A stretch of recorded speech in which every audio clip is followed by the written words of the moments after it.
Hello friends, जय माँ Baglamukhi genre Singh, जय माँ तारा। देखिए, आज बहुत बड़ा दिन है। आज जो मैं इतनी बड़ी यात्रा पूरी करके आई, जटा सिद्ध करके आई, 10 महाविद्याओं की शक्तियाँ सिद्ध करके आई, कुंभ का स्नान करके आई, बहुत सारी चीज़ें करके आने के बाद यहाँ से जब शुरुआत हुई थी माँ दतिया से बैद्यनाथ धाम से कामाख्या में 10 महाविद्याओं की सिद्धि, उसके बाद माँ तारा की सिद्धि, माँ तारा के बाद कोलकाता के बाद फिर हमने विंध्याचल के दर्शन किए, विंध्याचल के दर्शन करके वहाँ पे गंगा जी का स्नान किया।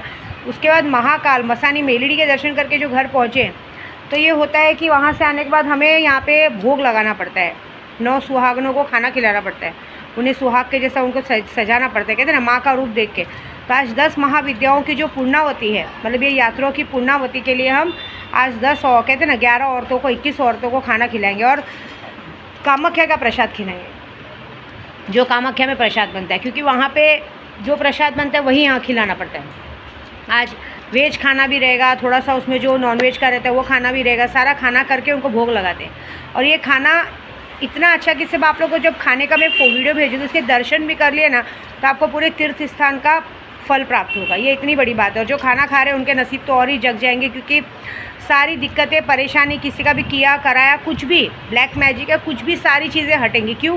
क्योंकि 10 महाविद्याओं की शक्तियों को सिद्ध करके पता नहीं कितने जाप हुए, कितने जाप होने के बाद सबसे पहले माँ को भोग लगता है। जो भी खाना बनता है ना, वो खाना पहले भगवान को भोग लगता है। मैं रोज़ डेली खाना खाने में भी पहले भगवान के लिए खाना निकालती हूँ, क्योंकि कहते हैं कि हम अगर पहला निवाला भगवान के लिए निकाल के रख दो, तो अगर हमें किसी ने कहते हैं ना शमशान की मिट्टी भी डाल के क्यों ना खिलाई हो, वो चीज़ उस खाने के साथ बाहर चली जाती है और बाद में खाना एकदम भगवान के नाम पे शुद्ध हो जाता है। फिर वो नारायण का प्रसाद हो जाता है, कहते हैं ना श्रीमन नारायण का प्रसाद हो जाता है, ऐसी बात है।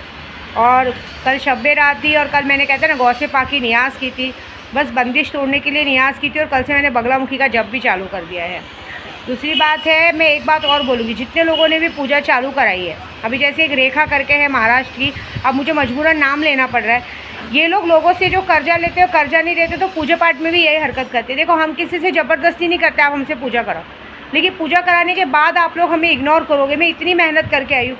आज ये भोग लगने के बाद एक बात ये भी याद रखिए कि जो लोग ने पूजा पाठ का मजाक बनाया वो उनको सज़ा भी मिलेगी। आज जैसे ही माँ को भोग लगेगा तो माँ को कहते हो ना, माँ को अभी तक हम उनकी पूजा करते आ रहे हैं, वहाँ तो भोग लग रहा था अलग, अभी हम भोग लगाएंगे। आज मैं अपने हाथ से खाना बना के भोग लगाऊंगी। भोग लगने के बाद फिर उनके साथ जो होगा बड़ा हो जाएगा। मैं उस लेडीज़ का 40 लाख निकलवाने के चक्कर में, और वो मुझसे ही गेम खेल रही है, मुझे रोज़ आजकल पूजे के लिए लटका रही, मतलब इतनी मैं मेहनत और पूजा कर गई तो मुझसे ही वो कर रही है।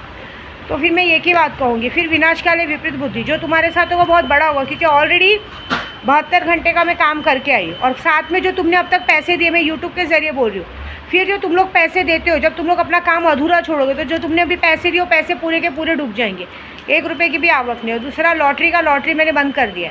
कल तक जिसका नाम डाला गया था उनको 25 तारीख को चीज़ें मिल जाएगी, और अब मुझे नहीं चाहिए भाई, मेरा काम ही बहुत है, मेरे को देने वाले मेरे भगवान है। क्योंकि कैसे कहते हैं ना, भला करने जाओ नेकी कर दरिया में डाल वाला हाल नहीं। आज की तरह हम लोग नेकी करने जा रहे हैं तो लोग हमें ही पलट के वो काम करने को देखते हैं। बाकी अभी परसों पूर्णिमा है, 2 दिन बाद पूर्णिमा है। मैंने आज ही सुबह बैठ के एक बात सोची थी, जायफल वशीकरण आप लोग करवा नहीं पाते, क्योंकि वो जायफल वशीकरण बहुत महंगा है। हम उसके लिए 1.25 लाख जाप करेंगे, लेकिन एक काम मैं कर सकती हूँ, जायफल वशीकरण का मंत्र दे सकती हूँ आपको। जायफल वशीकरण का मंत्र दूंगी और उस जायफल को आपको यूज़ करना है। वो यूज़ करके आप देखिए, मैं खिलाने पिलाने वाला चीज़ नहीं देती हूँ। बहुत सारे जन मुझे कल मैसेज कर रहे थे कि माँ हमें कुछ ऐसा चीज़ दीजिए जो मेरे पति को खिला सके। वो काम नहीं करना चाहिए, बहुत गलत बात है।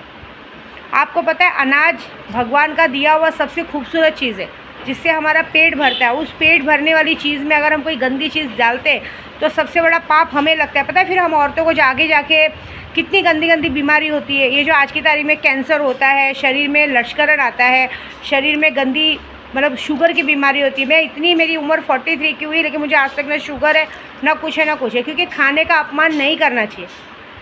खाना बहुत नसीब से मिलता है। इस खाने को पेट भर के खाना खाने के लिए मैं विद्या देवी दिन भर महीना भर नंगे पैर दौड़ती हूँ। और फिर आप लोग बोलेंगे तो ये गलत बात है, ये मत करो। ये जो भी औरतें देखे ना, कभी सुनाई देता है डेट का कपड़ा डाल देती हैं, डेट का पानी डाल देती है, ये सब पता है आप कितनी बड़ी पाप की भागीदार होती हैं।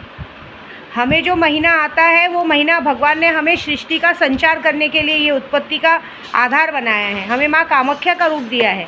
जिससे कि हम अपने वंशज को बढ़ा सके, न कि हम अपने पति को या अपने सास ससुर को वश में करके उन पे काला जादू करके उनकी तबीयत ख़राब कर सके। तुम्हें कभी समझ में आता है जब वो किसी इंसान के पेट में जाता है, वो गंदी चीज़ पेट में जाके बीमारी पकड़ती, कुछ होगा, क्या होगा इंसान का हालत? कभी ये सोचा आपने अपने स्वार्थ में सामने वाले का क्या हाल करते हो? हाँ, जायफल वशीकरण मैं करके बता रही हूँ। जैसा जायफल आपको, जिसको भी जायफल वशीकरण चाहिए, आप नहीं करवा सकते हो, आप खुद करिए। मैं मंत्र देती हूँ, वो मंत्र दे के, बस उस मंत्र को दे के जायफल को घिस के, जायफल को पत्थर पे घिस के आपको तिलक लगाना है। तिलक लगाने के बाद आपको सामने जाना नहीं है, आपको उस जायफल वशीकरण को तिलक लगा के मंत्र करना है रात को और सो जाना है। सुबह तक आपका प्यार कहीं भी रहेगा, आपको फ़ोन आ जाएगा। आप सिर्फ उसके बारे में सोचोगे ना, वो तिलक लगा के जब उसके बारे में सोचोगे भी ना, तो वो चीज़ आपका काम हो जाएगा। जो सोचोगे वो हो जाएगा, ऐसी बात है। बाकी तो मैंने काजल का दिया है, इत्र का दिया है। तो काजल वशीकरण, इत्र वशीकरण तो ऐसा है मंत्र कि आप जब किसी के सामने जाएंगे तो असर करेगा। लेकिन जायफल वशीकरण एक ऐसा है कि आपको सिर्फ उसको पत्थर पे जायफल को घिस के उसका तिलक लगाना है। मैं मंत्र दूंगी, सिद्ध मंत्र दूंगी, डेली आपको 11 बार बोलना है, जायफल को घिसना और इत्र लगाना है। जायफल वशीकरण जो हम करते हैं वो एक अलग तरीका है, वो नहीं दे रही हूँ मैं, एक दूसरा मंत्र दे रही हूँ, जिससे आपको 24 घंटा वेट करना है ना कुछ। आपने रात को करके सोए, सुबह आप चमत्कार देखिए, सुबह आप मुझे खुद बताएंगे, आपका फ़ोन आ गया, आप जो चाहोगे वैसा होगा, ऐसी बात है। तो ये एक जायफल वशीकरण का टोटका दे रही हूँ। बाकी अगर आप बोलेंगे मुझे खिलाने पिलाने वाली चीज़ मैं नहीं देती हूँ और ना मैं करती हूँ, मुझे पसंद ही नहीं है, ठीक है। प्यार पाया जाता है, छीना नहीं जाता, समझे। उसके लिए अगर आप गंदी चीज़ें खिला पिला के किसी को वश में करोगे ना, वो ज़्यादा दिन नहीं टिकता, फिर वो हमारी बीमारी, हमारी खूबसूरती कितने दिन रहेगी, ये बताओ आप। तो ये पाप मत करो। और बाकी दूसरा, बहुत सारे लोगों को मेरी बात बुरी लगती है, लेकिन मैं माँ हूँ, मुझे जो सही लगेगा मैं समझाऊंगी। आपको पूजा कराना है नहीं कराना है आपकी इच्छा, लेकिन हमसे ऐसा कोई भी काम की उम्मीद मत रखिए कि हम जो गलत काम नहीं करेंगे। हाँ, मारण क्रिया भी मैं करती हूँ ना, तो मारण क्रिया भी मैं ऐसा करती हूँ कि सामने वाले को हार्ट अटैक आ जाएगा, एक्सीडेंट हो जाएगा, एक नेचुरल डेथ, जिससे किसी को पता भी नहीं चलेगा कि क्या हुआ, अचानक क्या हो गया। सामने वाला खुद सोचेगा, अरे कल तक ये इंसान अच्छा था, आज क्या हो गया। अभी आपको सच बताओ, अभी मैं कामाख्या से आई हूँ, मैंने कुछ लोगों के नाम से पूजा की भी नहीं, बस मैंने ये कहा था कि जो भी मेरे पूजा पाठ में अर्चन देते हैं, जो भी मेरा पैसा हराम का खाते हैं, जो लोगों ने मेरे को तकलीफ़ दी है, जो मेरे परिवार को तकलीफ़ देते, मेरी अच्छाई का फ़ायदा उठाते, उन सबको सबक सिखाओ। और जब से मैं मुंबई आई हूँ ना, तब से मैं आपको सच बोलूँ ना, डेली कहीं ना कहीं से किसी का न्यूज़ आता है, किसी का बीमारी में पैसा जा रहा है, किसी के घर में कोई हॉस्पिटल में भर्ती हो गया। क्यों? क्योंकि आप लोग हराम का चीज़ देते हो, ईमानदारी की चीज़ लो। आप ईमानदारी का पैसा लोगे, आपका ईमानदारी में जाएगा। आप हराम का चीज़ सोचोगे ना, एक्चुअली आज की दुनिया भी वैसी है, आप फ्री में मिली हुई चीज़ कोई नहीं छोड़ता। सामने वाला है, अरे विद्या देवी है, हिसाब नहीं करती, चलो कुछ भी मांग लो, ठीक है मांग लो, बाद में क्या होगा, वो मांगने में कुछ नहीं आएगा। आप मुझसे 10 रुपये लोगे क्योंकि मैं अघोरी हूँ। हम अघोरियों का पैसा, हम अघोरियों की चीज़ें कोई बचा नहीं पाता है। आप मुझसे पूजा भी करवाओगे और पैसे वापस लोगे ना, पैसा आपका दवाई में इधर उधर ही चला जाएगा, वो काम नहीं आएगा। क्योंकि ब्राह्मण तो हूँ मैं, ब्राह्मण के साथ एक तांत्रिक हूँ बहुत अच्छी, तो तांत्रिक लोगों से 1 रुपया भी हराम का मत लो, उल्टा हमको लोग दे के जाते हैं कि आप अपने पास रखो, हमसे लोगे ना तो नुकसान में ही जाएगा वो पैसा आपका, याद रखो। तो बहुत सारे जनों को सुना, कोई हॉस्पिटल में भर्ती हो गया, कोई ये हो गया, कोई वो हो गया। अब मैं ये सोच रही हूँ कि उन्होंने मेरे लिए ऐसा क्या सोचा था कि उनके साथ ऐसा हो गया, जिनका तो मैंने नाम भी नहीं लिया था। तो ये कहते हैं ना, चक्र की घड़ी है। मैंने पहले भी कहा, मैं नहीं देख रही हूँ, मेरी शक्तियाँ आप पर बराबर नज़र रखी कि आप क्या कर रहे हैं, और उसकी सज़ा वो देते हैं। तो बस वेट एंड वॉच क्या होता है। बाकी ये वशीकरण करवा लीजिए, काम हो जाएगा। आज मंगलवार का दिन है, आज माँ काली का दिन है, आज ही आप शुरू करवाएंगे, कल सुबह तक आपको मंत्र मिल जाएगा जायफल वशीकरण का। बस देखिए, सिर्फ आप तिलक लगा के रात को सो जाइए, सुबह उठते मन आपके प्यार का कॉल आपको आएगा, ठीक है। जय माता दी।